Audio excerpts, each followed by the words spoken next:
हरे Krishna everyone, स्वागत करती हूँ आप सबका अपना न्यू ब्लॉग में। मेरी हो गई थी सुबह 3 बजे, उठ गई थी 3 बज के 5 मिनट या 7 मिनट के आसपास उठ गई थी। एंड उठने के बाद सबसे पहले मैंने अपना बेड सही कर क्योंकि आज थोड़ी तबीयत ठीक नहीं है मेरी। आज मैं जॉब पे जाऊंगी नहीं, मैंने ऑफ ले रखा, तो इसलिए मैंने आज का दिन का शुरुआत कुछ अलग तरीके से करा। एंड सबसे पहले उठ के बेड वगैरह मैंने अच्छे से सही करा। एंड उसके बाद मैंने अपना फेस वॉश वगैरह करा। जो भी मेरा सुबह का रूटीन था वो मैंने अपना फिनिश कर लिया था। एंड सुबह सुबह उठने के बाद मैं कम से कम 5 से 10 मिनट खुद को देती हूँ वॉक वगैरह करती हूँ। एंड अपना उसके बाद स्टडी स्टार्ट करते हो। एंड उठने के बाद मैंने आज सबसे पहले अपना बेड सही करा। एंड उसके बाद मैं फ्रेश वगैरह हुई। एंड उसके बाद मैंने अपने स्टडी टेबल को ऑर्गेनाइज़ करा, क्योंकि ऑर्गेनाइज़ करना बहुत ज़्यादा ज़रूरी है। अगर आपका स्टडी टेबल फैला हुआ रहेगा, मेसी मेसी रहेगा, तो कहीं ना कहीं आपको प्रॉब्लम होगी पढ़ाई करने में, बुक्स वगैरह अरेंज नहीं कर पाओगे।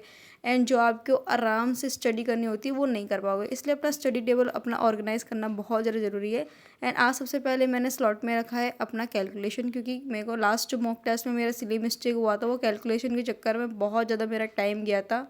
इसके लिए कहीं न कहीं मेरी स्पीड एंड मेरी कैलकुलेशन में प्रॉब्लम आ रही थी, इसलिए मैंने उस पे वर्क करना शुरू कर दिया। एंड सबसे पहले स्लॉट में यही मैंने रखा कि अपना कैलकुलेशन को कितना अच्छे से स्ट्रॉन्ग कर सकते हैं, क्योंकि जितना टाइम आप बचा सकते हो अपने मैथ और रीजनिंग के लिए, एंड जितना फास्टली आप कैलकुलेशन करोगे, ओरली अगर आप सॉल्व करोगे, तो वो बहुत ज़्यादा आपके लिए बेस्ट रहेगा। एंड एक्यूरेसी भी बहुत अच्छी बनेगी आपकी, जिसके चक्कर में आपका एग्जाम क्रैक हो सकता है। क्योंकि कहीं ना कहीं हम क्वेश्चंस ज़्यादा कर देते हैं और गलत हो जाते हैं, तो हमारी एक्यूरेसी और अटैम्प्ट, हमारी ये सब चीज़ें भी हमारे एग्ज़ाम पे इफेक्ट करती है। तो इन सब चीज़ों को मद्देनज़र रखते हुए एंड सारी चीज़ों पे फोकस करते हुए, जो भी मेरी सिली मिस्टेक है या जो भी मेरी गलतियाँ हो रही हैं, उन सारी गलतियों पे मैंने वर्क करना शुरू कर दिया है।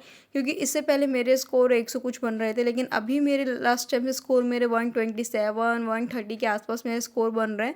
यानी कि मैं अपने प्रीलिम्स के बहुत ज़्यादा करीब हूँ। एंड इस टाइम वैसे भी बहुत ज़्यादा कंपटीशन बढ़ता ही जा रहा है, तो अपने आप को ना इतना ज़्यादा मुझे स्ट्रिक्ट करना है और इतना ज़्यादा अपने आप को, मतलब कि खुद में इतना ज़्यादा ना फोकस करना है कि भाई कुछ भी हो जाए इस बार तो फोड़ना ही है, चाहे कुछ भी हो जाए। अगर मैं इस बार नहीं देती हूँ, मैं अगली बार दूंगी, जो भी दूंगी उसे मुझे क्रैक करना ही है और अपना 110% देना है मुझे। तो यहाँ पे मेरा मैथ का कैलकुलेशन कंप्लीट हो गया था। एंड अब मैं आपको दिखाती हूँ। अभी मैंने सारा टेबल लर्न कर लिया है। कुछ इस प्रकार के मैंने अपने ये बना रखे हैं ताकि मुझे अच्छे से रिवीजन हो जाए। एंड ये सारा मैंने सेल्फ करा है, मैंने देख के नहीं करा है। एंड अभी मैं दिखाती हूँ आपको बाहर का व्यू। अभी बज गए हैं 5:15 एंड थोड़ा सा उजाला हो गया है, बहुत अच्छा व्यू लग रहा था मुझे। उसके बाद मैंने बनाया अपने लिए चीला ताकि मैं अपना हेल्दी नाश्ता कर सकूँ। उसके बाद अब मैं दोबारा बैठ गई थी अपने मैथ के प्रैक्टिस के लिए, क्योंकि अब मेरे को करनी है मैथ की प्रैक्टिस।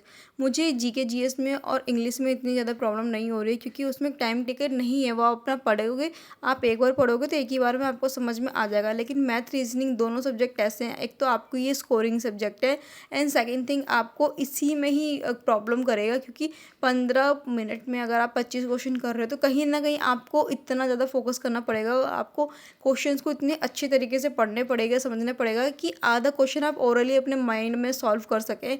एंड जितना ज़्यादा हो सके उतना जल्दी आपके लिए सॉल्व कर सकते हैं, वो आपके लिए बहुत ज़्यादा बेस्ट होगा रहेगा। क्योंकि अगर हम जितना ज़्यादा क्वेश्चंस को माइंड में सॉल्व कर रहे हैं ना, देखो रीजनिंग भी ऐसा सब्जेक्ट है जिसमें आपका टाइम खाएगा ही खाएगा, ठीक है। अगर सिटिंग अरेंजमेंट आ गई एंड ब्लड रिलेशनशिप आ गई, देखो ब्लड रिलेशनशिप अगर नॉर्मल आ गया तो आप ओरली सॉल्व कर लोगे। लेकिन वो चाचा का, फूफा का, मामा का घुमा के देगा, तो कहीं ना कहीं आपको बनाना ही पड़ेगा। तो इन सब चीज़ों में टाइम लग जाता है। और इन सब चीज़ों को ही मद्देनज़र रखते हुए कि मैंने सबसे पहले इसलिए ही मैथ रखा है, क्योंकि मैथ की जो नोट्स है ना, ये वो नोट्स बना रखे हैं मैंने जिसमें सिर्फ और सिर्फ मेरे एग्जाम ओरिएंटेड है। जैसे मुझे सीआई का गलत हो रहा है, तो सीआई के मैंने 10 क्वेश्चन ही करे हुए हैं, लेकिन वो 10 क्वेश्चन वो हैं जो मेरे एग्जाम ओरिएंटेड हैं, जो मेरे मॉक टेस्ट में आ रहे हैं, या जो मेरे से गड़बड़ी हो रही है, जो मैं सिली मिस्टेक कर रही हूँ। तो इस तरीके से मैंने इनमें रखे हुए हैं कि मेरे से क्वेश्चंस वगैरह गलत नहीं हो, और मैं जितना जल्दी हो सके उतना जल्दी अच्छे से लर्न कर सकूँ एंड अपनी प्रैक्टिस भी कर सकूँ। यहाँ पे मेरी चाय बन रही थी, क्योंकि मुझे बहुत तेज की भूख लगी थी। एंड यहाँ मैं चाय बनाने लग गई थी। फिर मैंने थोड़ी देर का ब्रेक लिया। थोड़ी देर का ब्रेक लेने के बाद अब अगेन करूँगी अपना थर्ड स्लॉट को, क्योंकि अभी क्या है, मैं आज जॉब पे जाऊँगी नहीं। आज मेरी थोड़ी तबीयत ठीक नहीं है, तो मैंने ऑफ ले रखा है। एंड यहाँ पे मेरे ना नोट्स बने हुए हैं करंट अफेयर कुछ, एंड करंट अफेयर के कुछ और नोट्स मुझे बनाने हैं, तो मैं उसको बनाने लग रही हूँ। क्योंकि इस टाइम ना करंट अफेयर बहुत ज़्यादा चेंज हो चुका है, कुछ कहीं पर बने हुए हैं, सीएम वगैरह चेंज हो गए, तो उसको पढ़ना बहुत ज़्यादा ज़रूरी है ताकि आपको वो चीज़ें याद रहे।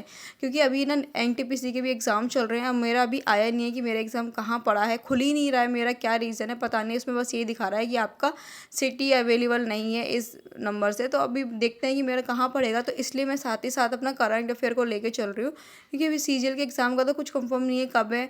अगर आप लोगों को कुछ कंफर्म है तो आप लोग मुझे शेयर कर देना कि दीदी इस टाइम सीजीएल का एग्ज़ाम होने वाला है, बट अभी मुझे नॉलेज नहीं है। अभी मैं सिर्फ और सिर्फ उन्हीं टॉपिक पे वर्क कर रही हूँ जो मेरे एग्ज़ाम ओरिएंटेड और जो मेरे से गड़बड़ी हो रही है। देखो फर्स्ट ऑफ ऑल मेरे से गड़बड़ी हो रही है करंट अफेयर, तो करंट अफेयर मुझे पढ़ना पड़ेगा, उसके लिए मैं अपनी क्लास ले रही हूँ। सेकंड हो रही है मेरी मैथ में सिली मिस्टेक और टाइम टेकन हो रहा है, तो उसको भी मुझे प्रैक्टिस करनी पड़ेगी जो मैंने कर लिया। एंड थर्ड है मेरा रीजनिंग, तो रीजनिंग की भी मैं प्रैक्टिस साथ में कर लेती हूँ। तो यहाँ पे मेरे करंट अफेयर का सेशन भी कंप्लीट हो गया था। एंड उसके बाद हम लोगों ने खाया खाना, क्योंकि बहुत तेज की भूख लग रही थी।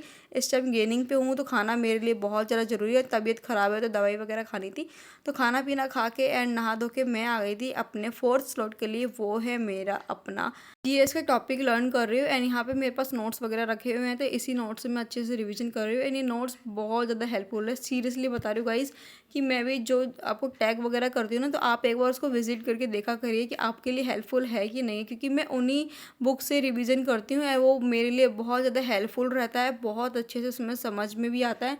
एंड वो मेन जो की पॉइंट होते हैं ना, जो फैक्ट्स होते हैं, वो आपके इस बुक में दे रखे हैं, जो आप अच्छे से पढ़ सकते हो एंड रिवीजन कर सकते हो। क्योंकि एग्ज़ाम में जो चीज़ आ रहा है और एग्जैक्ट अगर आप वही चीज़ पढ़ रहे हो तो आपके लिए बहुत ज़्यादा हेल्पफुल रहता है एंड आपको बहुत अच्छे से वो चीज़ समझ में आती है। एंड जब आपसे क्वेश्चंस बनने लगते हैं ना, तो आपको और ज़्यादा खुशी होने लगती है कि भाई क्वेश्चंस बन रहे हैं, तो हमें और मतलब प्राउड फील होता है ना कि हाँ, पहले अगर 100 नंबर आ रहे हैं और फिर उसके बाद आपको डायरेक्टली 120 नंबर 115 नंबर आ रहे हैं, तो कहीं ना कहीं वो आपको बहुत ज़्यादा हेल्प करती है आपके एग्ज़ाम में आपको अच्छे तरीके से बूस्ट करने के लिए, क्योंकि वो आपको एक पॉजिटिव थिंग लेकर आती है, पॉजिटिव वाइब लेकर आती है, तो वो आपके लिए बहुत ज़्यादा हेल्पफुल हो जाता है। तो अगर आपको किसी भी चीज़ में प्रॉब्लम हो रही है तो आप लोग मुझे क्वेश्चन कर सकते हैं, कमेंट सेक्शन में कमेंट भी कर सकते हैं। और मेरा इंस्टा पेज को फॉलो कर लेना अगर आपने अभी तक फॉलो सब्सक्राइब नहीं करा है, क्योंकि वहाँ पे मैं बहुत सारी अपडेट देती रहती हूँ। फॉलो ज़रूर करना आप लोग। फ्रेंड्स, आज के ब्लॉग में यहीं पर एंड करती हूँ, क्योंकि मेरी थोड़ी तबीयत ठीक नहीं है तो आराम कर